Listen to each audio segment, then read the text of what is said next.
Hello, I'm David Kerr, Director of Communications with the Diocese of Lansing here in Michigan, and today is Wednesday the 9th of December, and in a few hours' time there will be a Holy Mass offered in St Mary Cathedral next door upon the anniversary of the dedication of the cathedral in 1937. But as a diocese, we're also marking two other special occasions today: the 25th anniversary of the ordination to the episcopate of the Emeritus Bishop of this diocese, the Most Reverend Carl Mengeling, and also to mark, to celebrate, to give thanks for the 90th birthday of Bishop Mengeling too. And I'm delighted to say that Bishop Mengeling joins us now. Bishop Mengeling, how are you doing? I'm peaceful. That's good, I'm glad to hear it. Healthy. That's good, tick tick. Tell us, 90 years old, born in 1930, in the city of Hammond in Indiana. That's right. Tell us about your upbringing. Well, it would have been there in Lake County, and it's called Lake because it's right on Lake Michigan. It's not in the water, but, borders it. And it's right next to Chicago. So we were just part of the whole big Chicago thing, even though we were in Indiana right on the line. We were called Chicago Hoosiers. Hoosiers are what Indiana people are called. So we never knew Indianapolis existed. It was everything Chicago. That was the center of our life. We got the Chicago Tribune every day all my life as I grew up, and my dad worked in those big steel mills right on the Lake Michigan there. There were 7 of them at that time, and it was the biggest industry. They said during World War II that if the Nazis or the Japanese were going to bomb, that's a place they would really bomb first to get rid of all that industry. And there were 7 big oil refineries there.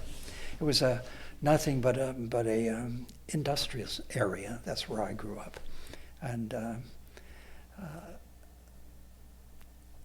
tell us about your mother and father. They were German immigrants, is that correct? Yes.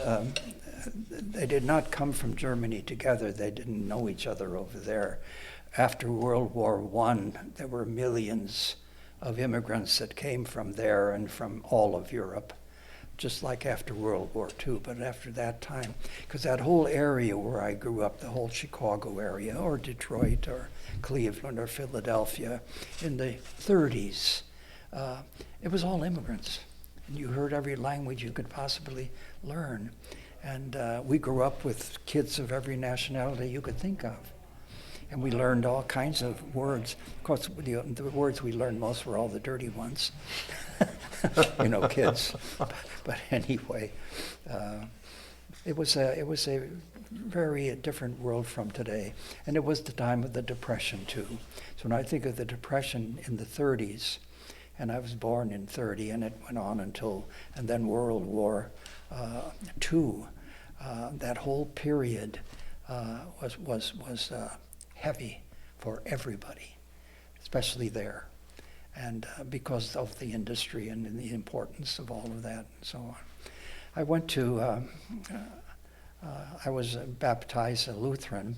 So my dad's family were all Lutheran in Germany. Although when I did go there to meet them for the first time that would have been 1962, his brother Wilhelm and his sister, he had 3 sisters, and their kids were big already too. They were all Lutheran, but nobody went to church. Nobody went to church at all. But they were nice people. I got along well with them. But so I went to public school for a number of years. And then the wonderful thing that happened around that whole area around Chicago, and it was a Catholic world at that time, it really was. So was Detroit. Most of the people were Catholic. And there weren't all these big crises that we've got today. But we had the Depression and the war and all that. And so what happened in all of these situations, there were around the whole south of Chicago, in Illinois and Indiana, and they were all the same thing really. There were a lot of small towns, which are now big, huge, big, ugly suburbs. But in my time, and the Catholic parishes and the Lutheran parishes, They provided probably the only entertainment. There were no movies. That was just starting. There was no television. There was nothing. And so they would have church picnics every summer. Every parish, whether it's Lutheran or Catholic, had church picnics. And the priests from the parishes that were Catholic, and I knew all of them, and I knew all of those priests eventually too, they went to these picnics. And it was just a one-day affair. Mostly drinks and games for the kids and bingo and the simplicity that you can think of. And at that one big picnic, and it was in a parish in Illinois, right across from Indiana there, that old church is still standing there. Now, after the war, when all the soldiers came back and they had the money to build houses, the big suburbs went up in that part of South Chicago. Park Forest is one of them, huge place. And then that old church closed and they built a new one, St. Irenaeus, there. But that old church, and all of my family, we went to these picnics. There was nothing else. And we were all there. And I was, somewhere in the 30s, maybe 36, 70 years old or something like that. And my mother was raised a Catholic. Her whole family from Eastern Germany were all Catholics. But like many immigrants that came over after the wars, they didn't have German faith, German parishes. There were big ones downtown Chicago, there still are. So she drifted away from the church, like all of them did.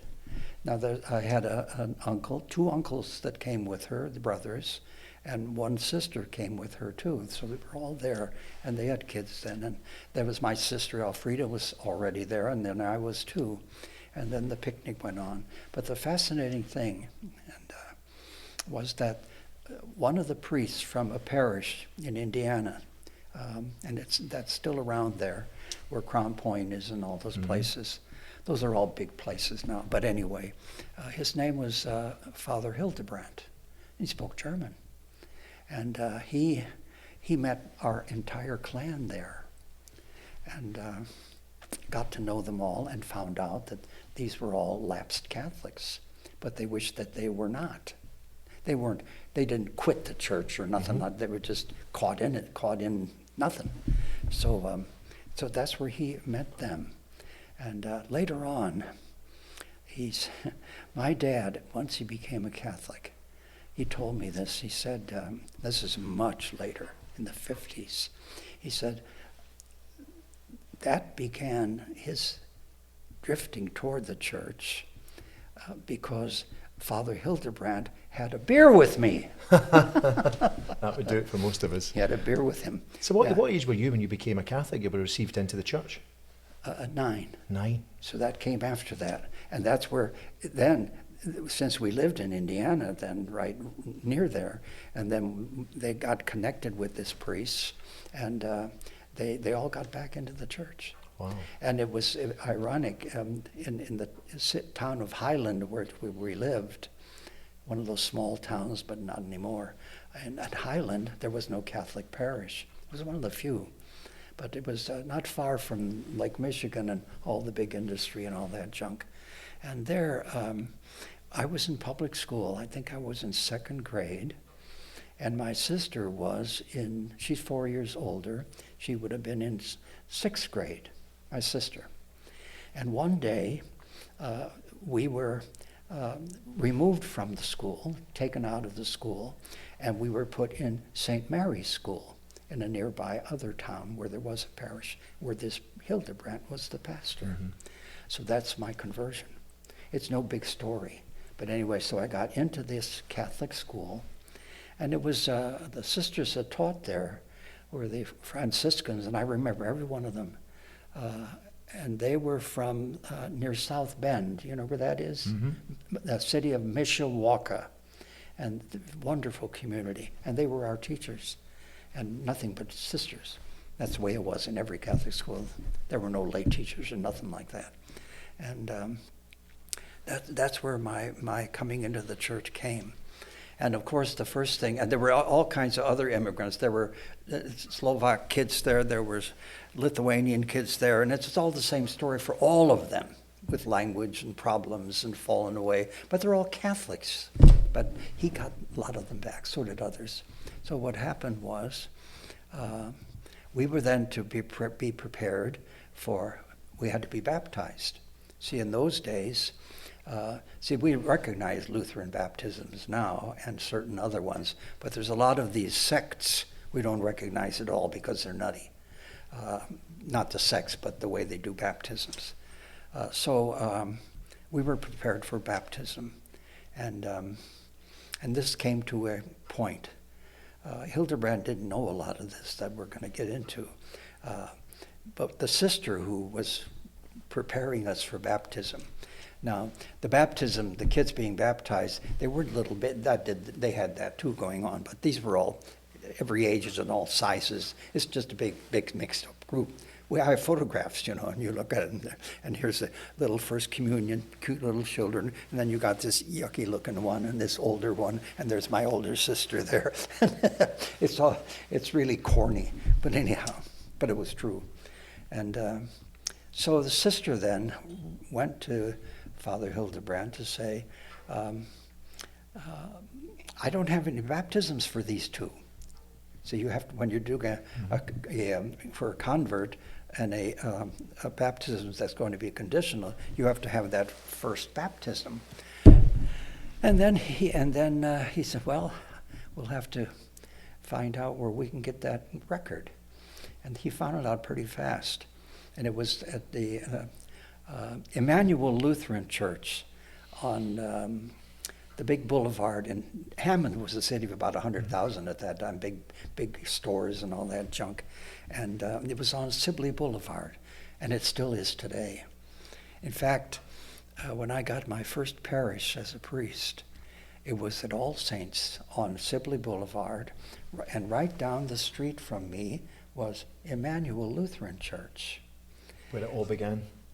Yeah, where I was baptized as Lutheran. And just out of curiosity, I walked down to that, and that pastor that baptized me was still alive.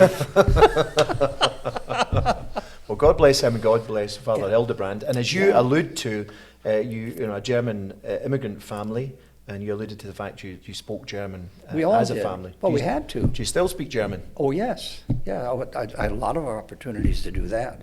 A lot of the number. Well, give us some German. Can you speak some German for us? Ja, ich kann Deutsch. Yeah. People say, sprechen Sie Deutsch? Do you speak German? The Germans don't talk like that. They say, kannst du Deutsch? Can you Deutsch? Ja. Ja. Ja, wir haben zu Hause Deutsch gesprochen. Und die Eltern und alle die Menschen, die sind immer zu unserem Haus gekommen für Festtage und so weiter. Wir haben alle Deutsch gesprochen. Ja. I now feel like I'm doing an interview with Cardinal Ratzinger. This is fantastic. I know him.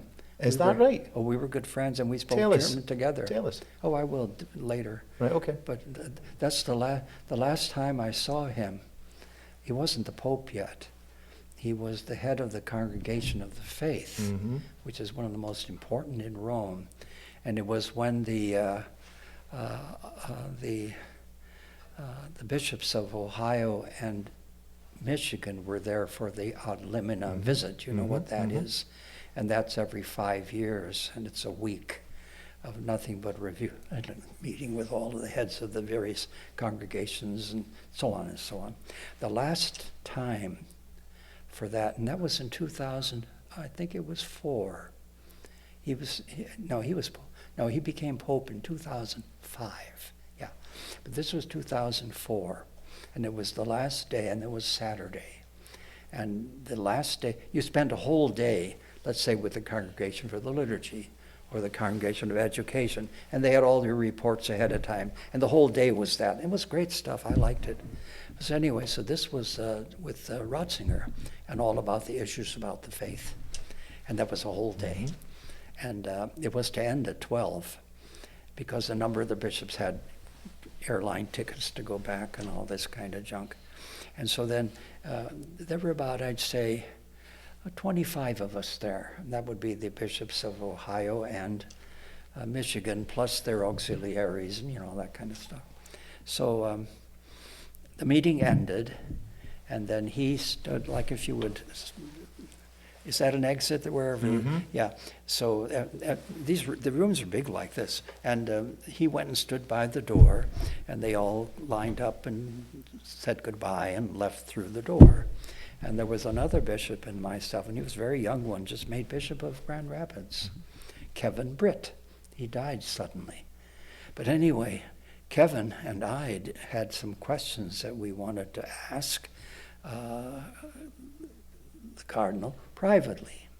So we just waited, and then he comes back, and we began to blab with him.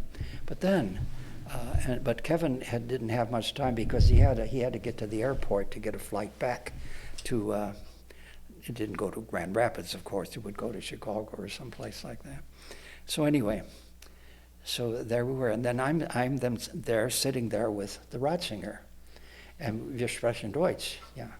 So anyway, so it got to be about 10 to 12 or 5 to 12, and then he looked at his watch, and there is an old German cemetery built by one of the Kaisers in the year about 1000 behind St. Peter's with all kinds of old graves and an ancient old church right next to that. And he had the noon mass there every day. And so he said, well, wir müssen etwas raschen. Und dann wir haben zu Fuß gegangen und erzählen am Weg nach die Kirche.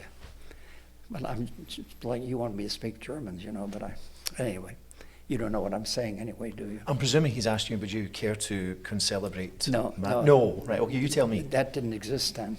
That's no.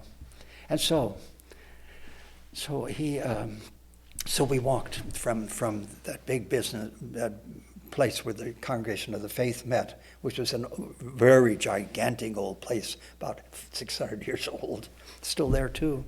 And then we had to go across the whole piazza and everything, and then around the back of St. Peter's. So we did that whole big walk together. And then we finally got to the church about the last minute. And just a few steps up, and the church was full of people. It's a beautiful old church. It's about 1,000 years old. And he stood at the door, and I held it open for him. And I said, Your Eminence, have you any final advice for me? You're not going to believe what he said to me. What? He said, teach, teach, teach. And I've been doing it ever since. And I'm still doing it with the Sisters at DeWitt. That's a great story. That's a great story. That's the last time that I had ever met with him. But I knew him before. And then he became Pope, of course, and I never got over it. Or did I? No. I never got over when he was Pope, but I did get over there a number of times and was with John Paul II like this. And most bishops were. But see, he was Pope 27 years. And now this is much too late already. So how did we get into this conversation? I'm not too sure, but I'm glad that we did. But I'm going to take you from Rome in 2004 back to Indiana in 1948. That's because right. Because you graduated high school in that year. You then enter seminary. That's right. And when did you first, as a young man, start to think that God was calling you to the sacred priesthood? I did when I was in the 7th and 8th grade. And it was especially due to two people. See, there was a young priest that was just assigned to the parish. He was ordained 1945. And he was very young, and he was very much involved with all the young people. High school, the grade school and the high school and all that kind of. It was a large parish. And what was his name? Charles Buscher. Buescher. He was from Fort Wayne. Mm-hmm. That was all the Diocese of Fort Wayne at that time. Fort Wayne went from Illinois to Ohio. There was no Gary Diocese yet. That'll come much later. Mm-hmm. And Lafayette didn't exist either. But it was that third of Indiana. North was Fort Wayne. And so it was him, and he was on fire, and at the same time he was very friendly with everybody, including my dad, who was their son. My dad never went to church, like to go to the midnight mass and all, like most people do. He never would go. He never went to anything. See, he couldn't do anything. He was convinced that he could never become a Catholic until his mother in Germany died, because it would hurt her so badly. And is that what happened? He was received into the church after his mother died? After 1953, she died, and then he came to the church. But there's another factor involved in that too. But the thing about his mother, whom I never met, of course, she was a devout Lutheran. And that's what he remembered, and he didn't want to hurt her feelings. Now, his brothers and sisters still were over there with her, but they didn't go to church. But evidently that didn't bother her at all. So the priesthood, your first inklings of being drawn to the sacred priesthood. You were explaining that this young priest, this dynamic young priest, He did. He not directly, it said, "You ought to go to the seminary, you kid." Nothing like that. But no, it was just his modality and the way he operated and everything else. And then there was one of the sisters, the one that taught me and the others in the 7th and 8th grade. She was our teacher in 7th and 8th grade, and then she moved on, and we had her again in 8th grade. What was her name? Sister Fridian, and she was from Germany. She spoke German. Not that made any difference, because most of the kids didn't speak German anyway. But she was a powerhouse. That I look back, that was probably the most educated sister, intelligent, and God knows what all I could imagine. She should have been a university president. Yeah. And that was another one. And she was a good friend, and he and I, all these years after that. So. Well, God bless them and God rest them. Well, then I had to go. My dad, I wanted to go to the Catholic high school, and that was in Hammond. It was a big school. In fact, I had ended up teaching there for 5 years. And at that time, we had over 3,000 students. All those big high schools around Germany, in Chicago and public, and they were just huge schools. But that's much later. Bishop Noel High School, and Bishop Noel was the Bishop of Fort Wayne, who helped to build the National Shrine in Washington. He was one of the key people promoting that, and so. I wanted to go to the Catholic high school, but my dad would not allow us to go to the Catholic high school because he wasn't a Catholic yet, and he's not going to pay for it, and all the rest of the junk. So I didn't, and I had to go to this public school, which was all second rate. I found out when I got to the seminary, and I was 17 when I graduated because I turned 18 in October. You know how that works. And I went to seminary, St. Meinrad. That's about 300 miles south of there on the Ohio River. It's a big Benedictine abbey. There were over 800 students in that place. And they had the 3 levels. They had a high school there for seminarians. They had a college for seminarians. And then 4 years of theology for seminarians to become priests. 12-year program. Now, I missed the first 4, of course. I went to public high school. But I found out very quickly when I got into class with these others in college and all that I was 2 years behind them from that lousy public school I was in. And it dawned on me what a puke that was for 4 years. I'm sorry to say that. That's allowed. I do not have any good memory of one teacher in that 4 years in public high school. Not one. So how many years in seminary were you in total? 9. 9. Yeah. Should have been 8. See, I'll tell you what happened.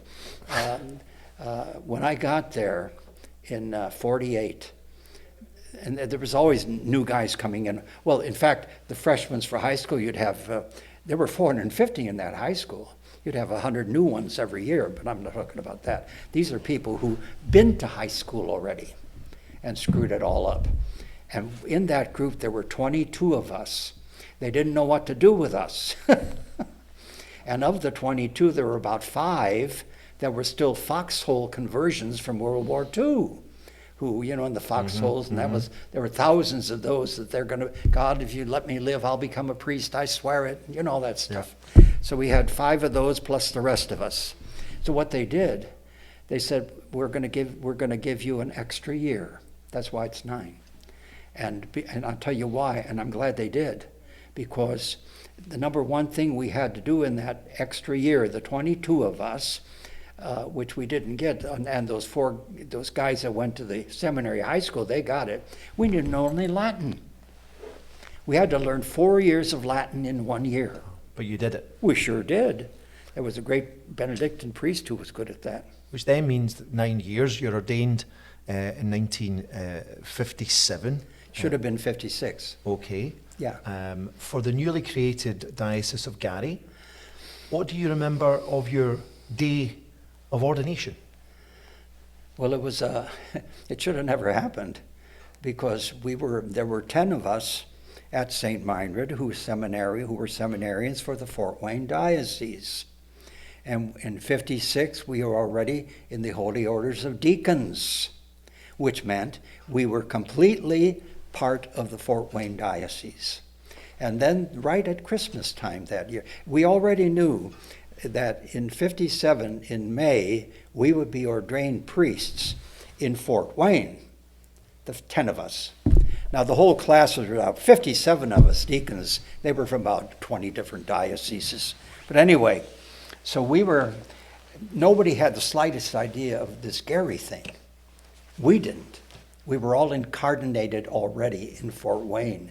And what happened, and then they announced this new diocese right around Christmas time. And that was a shock to everybody. Well, they needed it because there's about 1 million people in that corner of Indiana, suburbs of Chicago there. Yeah. So they needed that diocese. It's a small one. There's 3 counties, I think, or something like that. So anyway, so what happened was, what would happen to us? There were 4 of us from Lake County. And we were blessed because there was a new bishop in Fort Wayne. Bishop Knoll died in 56, and as his seminarians, we were all there for that. And then, after that, there's a new bishop appointed, and that was Bishop Leo Pursley, just brand new baby bishop. And he was nice enough. He didn't have to do this, because he could say, you belong here and that's it, which was true. But he gave the 10 of us a choice to stay in Fort Wayne, South Bend, or go to the new Diocese of Gary. So of course the 4 of us from Lake County, we were called the first fruits, of the diocese, the new Diocese of Gary. That's how that worked. That was a miracle. So ordained in 57, and the record shows that you're an associate in parishes through till 1961. You're then sent to Rome by your diocese, by your bishop, in order to do further studies. You arrive in Rome in 61, and lo and behold, in 1962, the Second Vatican Council opens in Rome. And you are, now I know you're going to dispute this title, but your official biography says you were a page at the Second Vatican Council. For those who don't know, and that includes myself, what is a page, and what are your memories of the Second Vatican Council actually being there in person? You have 2 hours? Well, we've got a live stream your mass at 2 o'clock, so let's go for 4 minutes. The council lasted until 65. Mm-hmm. I left Rome in 64. Okay, now the important thing was they asked priests from different countries, different languages, if they would come to serve in the council. How would you say, providing. We were providers in a sense. If you remember, the council was a big, long thing that went up like this. In St. Peter's Basilica. Yeah, and you had this big section here, and the stairs going up, and chairs all the way down like this. Yep. Yeah. We each of us had a section like that. In mine, there were 68 seats, and they had a little table in front of them, and they were in different levels going up. Okay? And that was all on both sides. And did bishops have the same, just out of curiosity, did bishops have a designated seat? That's right. With it? Okay. That's right. So where were your bishops from that you were looking after? Most of them were from Hispanic places. Right, okay. There were 68 bishops in my section, and I had to be there, and I had to provide everything for each one of their stations, whatever documentations they need or equipment, and then you're there through the whole thing, because if they have a written message that they want sent to somebody way down over there, I had to deliver it or back and forth and provide the microphone if they were going to be on the mic at this point down below where they were. You know, that was huge. There were 4,000 bishops there. And now how they organized these bishops, it was by their age. The youngest ones were at the doors, furthest from the baldacchino and where the cardinals were. And so I was about the third group up going forward. That was mine, and there were two before me. Like Karol Wojtyła, who was Bishop of Krakow in Poland, was one of the youngest bishops, and he was right at the door practically in that first one. See, in other words, and that kept going on in seniority on both sides. The aisle is between them, so you got this bunch here, you got these bunch here. You've seen pictures of that, haven't you? How did you feel being there and essentially, not that the church is solely the episcopate, of course, but to see the global church gathered in one place in St. Peter's Basilica? What were your feelings being involved in that and seeing that firsthand? Mine? Yeah. I thought it was liberating. But the main thing, and then they In had, what way? Well, the fact that everyone there was able to hear and listen and then participate in all of this, whatever was on the agenda for that day. But over on, way up toward the altar you had the long, it's a big table, like that over there, which was where the presidents of the Vatican Council sat. And that was right below the big baldacchino of St. Peter's, right way up the head of it all. And that's where they were. And then over on, and if you're facing this way, now my bishop's group was right over here, way back there somewhere. And then the rest of it just kept going. The cardinals were all in that last segment right over there. And then over there was a raised, elevated section. And from there, those people could observe the whole thing. And those were the members of the other Christian denominations. They were all in there. That was never done before, ever. So as somebody who was there firsthand, and we're now more than half a century on, how would you describe the vision? If you were to crystallise the vision of the Second Vatican Council, how would you describe it? And as a scorecard, how have we got on in the intervening decades in making that vision a reality? You've got two very important observations or questions there. But from the start, the whole point of it was to reactivate our understanding and our appreciation and the mission of the church in terms of the whole content of the faith. And that was what they did from 62 to 65. That's what they did. They went through everything. Liturgy was one thing, Catholic education was another, and that was in tremendous detail to freshen up our understanding of these things and the practicality of what are you going to do with it now, and so forth. And that was like there was a whole thing about priesthood, for example, and or religious life, and well, you name it. But it was everything. It was a kind of not just a review, as if we were outsiders examining some building somewhere. No, it was a deeply seated, personal, sacramental grasp again of who Christ is, what Christ taught, and what the church teaches, and what the whole life of the church is, and what is the centrality, let's say, of the Eucharist, for example, and right down the line, everything. And they did it beautifully. Now, if you look at the beautiful documents, and I listened to much of that. Now, I wasn't there for the last 2 sessions at all. I had to leave. But if you read the documents, they're magnificent, they're powerful. But see what happened, as soon as the council is done, then the maniacs got a hold of it all. Yeah. In what way? In changing things and misinterpreting things and deciding we're going to do this and we're going to do that. And we had about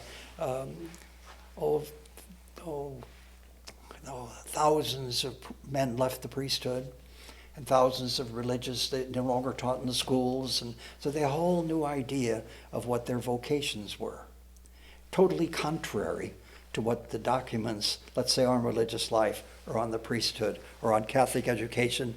The hell with that, you know. So which documents or which areas of the Second Vatican Council do you feel were most misinterpreted and misapplied by, as you... Those were. Okay. Plus, I think the other one was on the liturgy, what they did with the Mass. And that's still going on. And you still have nutty ones that are doing all kinds of nutty stuff. But it was like a plague back in the 60s, and especially to 1968, when the whole world was in revolution, and when the Pope came out with Humane Vitae, Paul VI, and all that sort of thing. And then it just, a lot of people just went crazy. Yeah.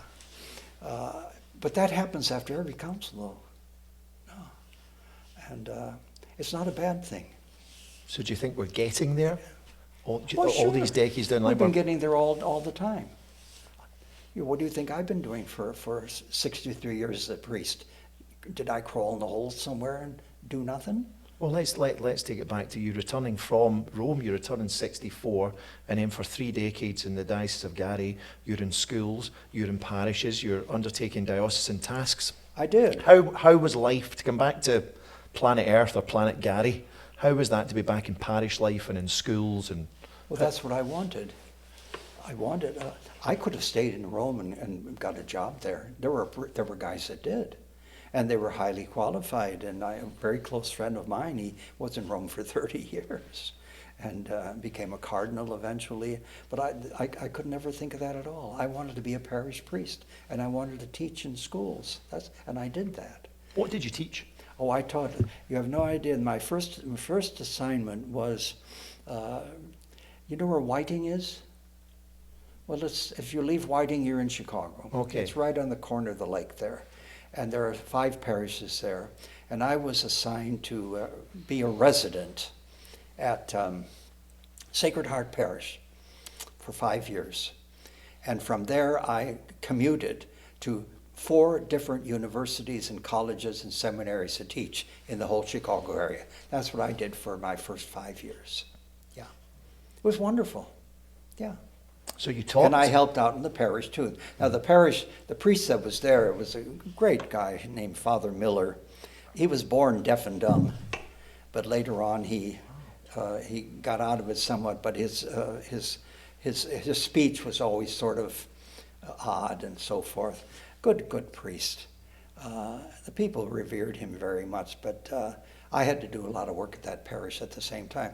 The funny thing about Father Miller, there's a nice downtown area. It's on 117th Street. Now the streets from Chicago and into Indiana, they're the same numbers. 117th Street that's very close to downtown Chicago.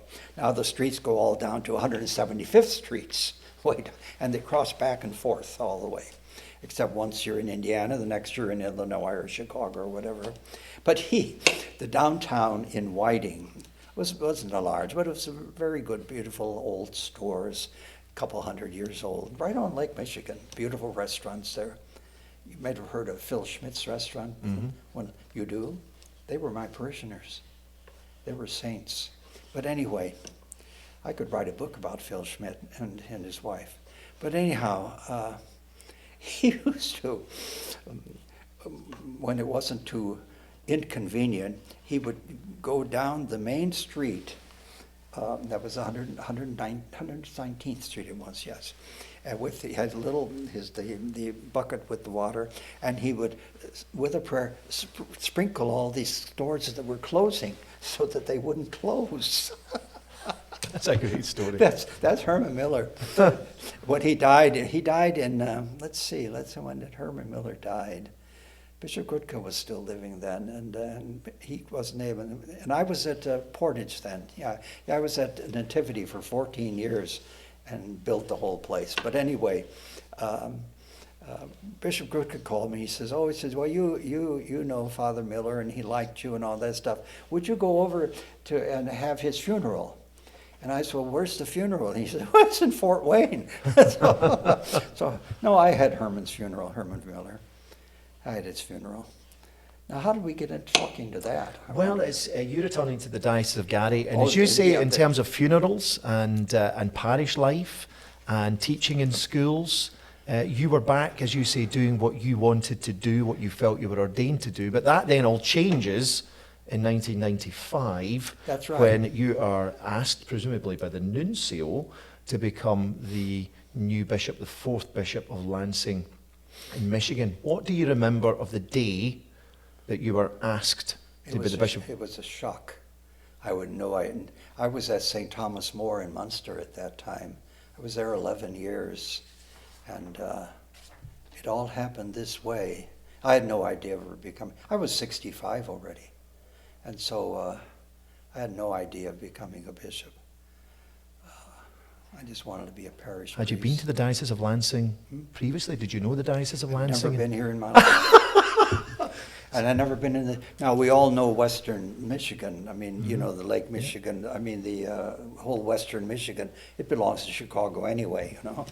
So how do you... Not to give away too many of the secrets of how these episcopal appointments are, if indeed they are, secret, or certainly the things that have to be discreet. And how did it come about? Well, I had a Bible class in all my parishes every Monday night, and I did that here too. About 100 people there. It was every Monday. It was about a 2-hour Bible class, and I was doing that. I think it was about the end of October, maybe the 30th, 31st, or somewhere right in there. It was a Monday. And I got back to the rectory at about 9 o'clock or so, and I had 2 assistants there. And one of them was a recent immigrant from Poland, nice guy. And the other one was an older guy, Mark Massa, who's now a priest in San Francisco. And they were my assistants. Mark was with me for 7 years, and the other one was a couple years. So I got into the rectory, and they were both in the kitchen table having whatever they're doing. And then the Polish guy said, you got phone call, and funny name, funny voice, I don't know who, you know. He had to talk how he talked English, you know. And I said, well, what? He said, oh, him calling back at 15 after 9. So, and those 2 idiots sat there to wait for that, you know. They could have left town. Oh, I have no idea what. You know what priests do with each other. They do they say make you a bishop, or they do this. It's all jokes, you know, and they cause mischief and stuff. So anyway, I thought, oh, well, some idiot, good friend that's going to give me heartache. But anyhow, so him calling back. So I waited there at 9:15. The phone rings. And sure enough, not sure enough, and then this voice of the other big, strong Italian voice. He was the nuncio in Washington, of course. And that was his Cardinal Caccia Villan was his name, whom I got to know very well later. But anyhow, so Caccia Villan says, oh, and he said, first thing he said, are you Carl, and so on. And I said, oh, yeah. I said, well, you know who I am. And I thought it was some silly priest and all this stuff. And then there was a big point. He didn't know what to make of it.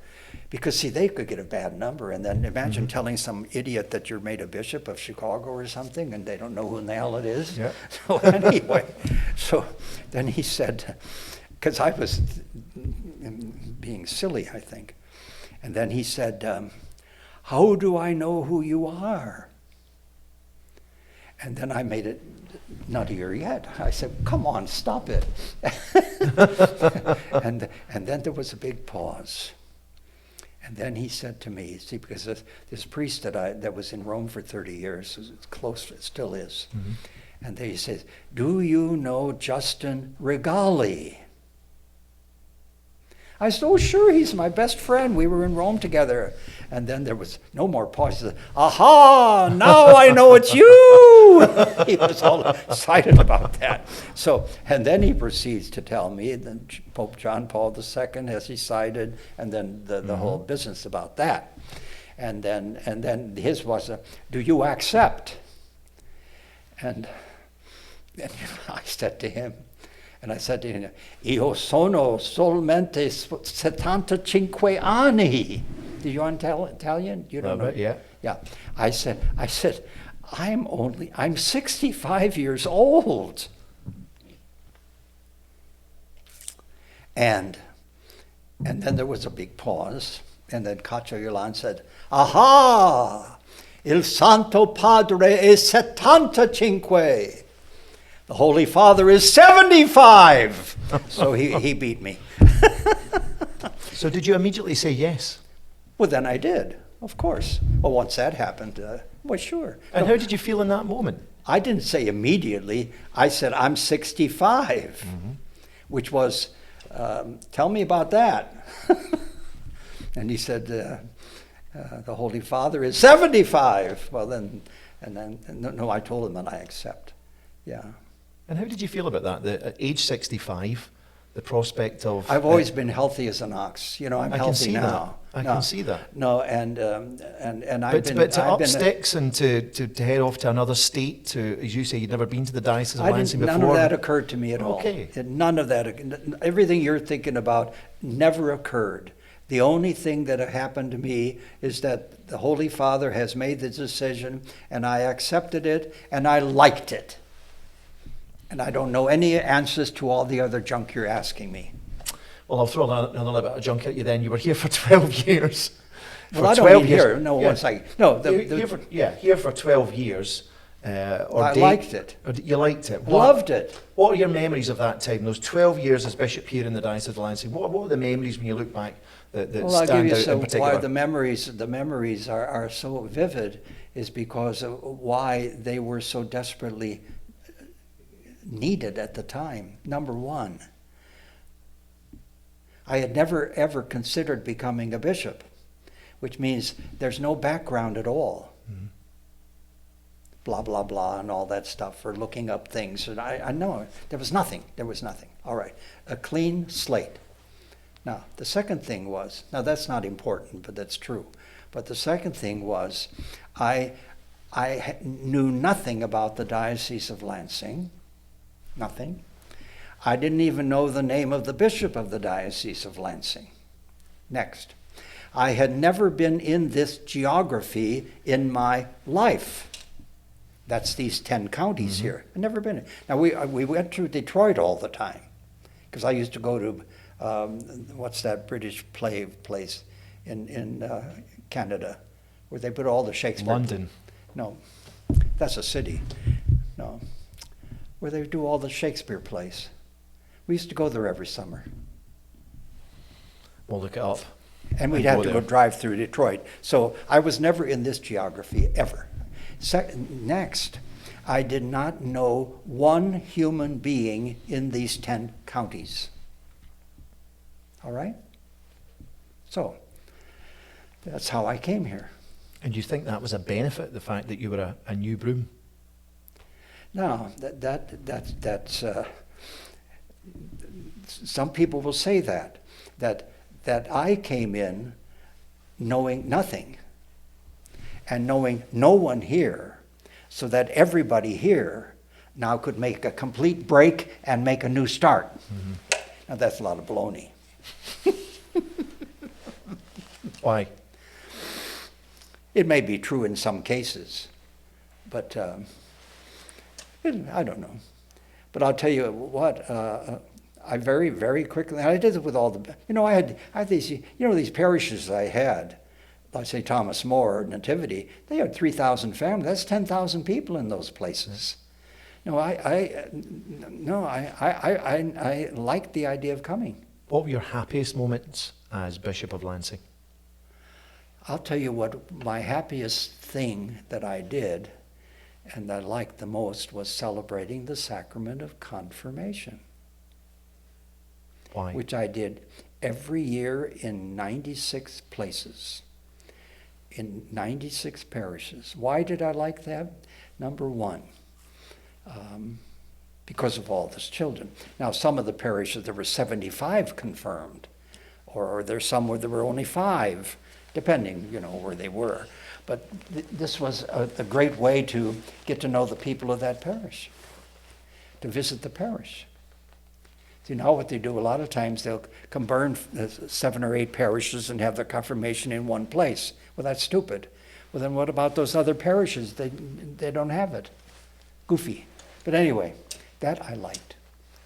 And then I loved working with the seminarians. I ordained 33 priests when I was here.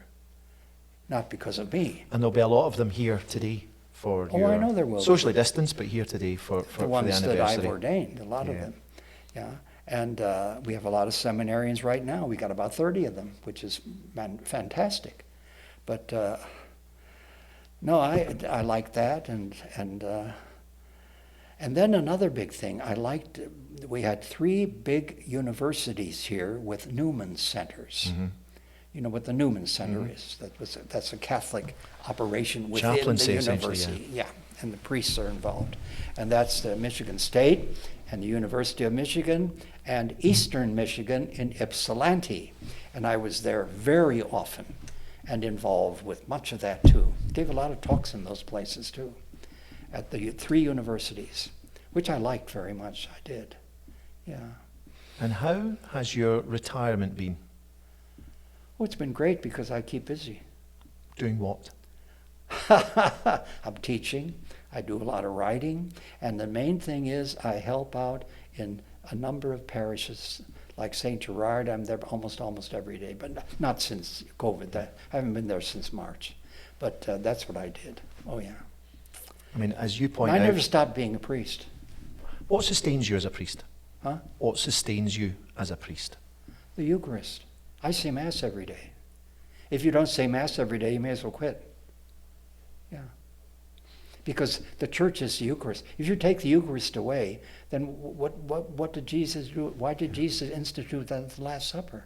That he might stay with the church and draw us into his total self-gift. No, I would never do that. That's a great note to finish on.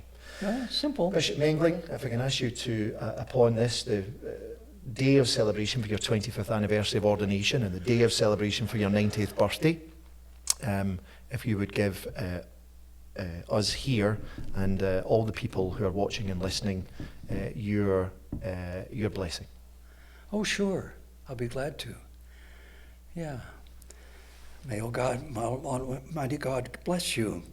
He's the one who created you. He's called you to your vocations, and he gives you all the grace you need to do what will bring nothing but holiness and happiness to you and the people that you are called to serve through Christ our Lord. Amen. Amen. Bishop Carl Mengeling, thank you very much. My biggest prayer every day, and I use it in everything, is to pray for all those in the promises of holy orders, and they make 5 promises when they're ordained as deacon and priest. All those in the promises of 40 orders, that's 1. All those in religious vows, that's the sisters. And all those in the vows of matrimony. Those are the 3 groups that are at the heart of the whole thing. Like you, husband and wife and family, you're the heart of civilization itself. And the same with you, you're as a married man. But you look at those 3, the ones in the promises of the priesthood, you can call them vows too if you want, and then the vows of religious life, and then the vows of matrimony. And those vows of matrimony, if you ever get a chance to go back to the ritual that you said, and your wife said, and there's great detail in there, that's worth going back to. And I wish all married people would do that and go back to that. A lot of them say, oh, the hell with it, forget it, and all that puke. Doesn't work. That's a lovely thought to end on, Bishop. Thank you. Those are three of the groups that I pray for most: priests, religious, married people. Bishop Carl Mengeling, upon the 25th anniversary of your ordination to the episcopate and your 90th birthday, congratulations, ad multos annos. And thank you for joining us on this Diocese of Lansing podcast. May God bless you and may He keep you.